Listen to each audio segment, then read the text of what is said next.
Thank you very much indeed, and I thank the honourable member for Harborough for calling this debate. He must find it excruciatingly embarrassing how badly the previous government dealt with this issue.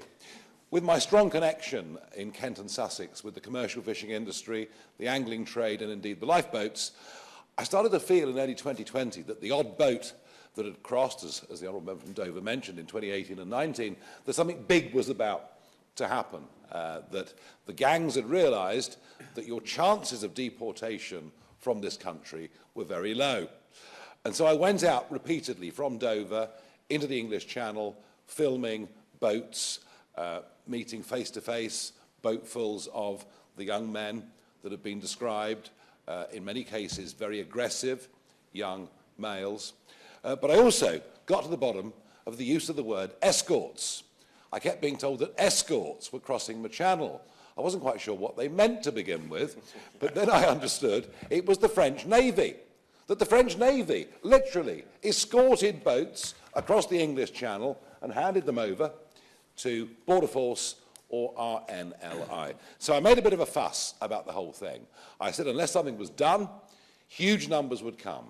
I said there might even be an invasion, a word that got me in very big trouble. But given that we're pushing up towards 140,000 that have come, I don't think I misused the word.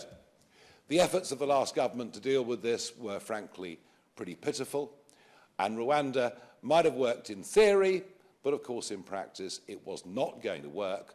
All the while we are subject to that court in Strasbourg, as we saw that evening. And more interestingly, the incorporation of the Convention into British law means that actually British judges will always rule in favour of ECHR.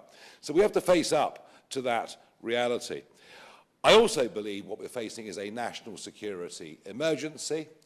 When ISIS boasted in 2015 that they would use the Mediterranean to get their operatives into Europe, perhaps the European Union should have taken them more at their word. And it was interesting to note that Sir Keir Starmer himself used the phrase national security emergency during the general election.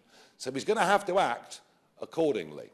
Appointing a new border chief commander, yeah, we may get some better intelligence, fine.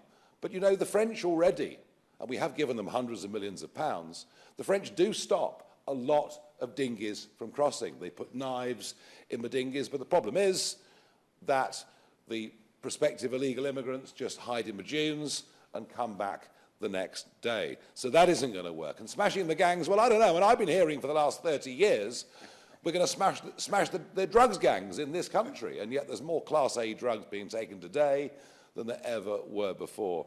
You know, a good operative gang working out of those sand dunes in northern France in a reasonable week of weather can expect to make at least €2 million. The financial rewards are very, very high.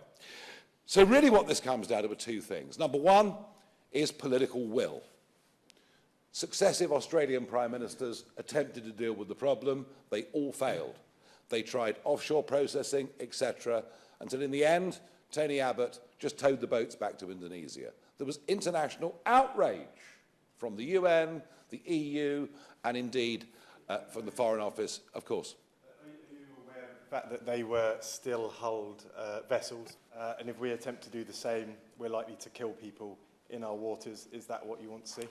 Just a few weeks ago, for the first time, Border Force did an emergency pickup on the other side of the line, and rather than bringing the people back to this country, as previously, you know, Dover Lifeboat had done, Dungeon Lifeboat had done, they actually took them into Calais, all right? So that is the way that we do it. Yes, you're right, these are far flimsier vessels, but the principle that you take people back to from whence they came is the point that I'm trying to make.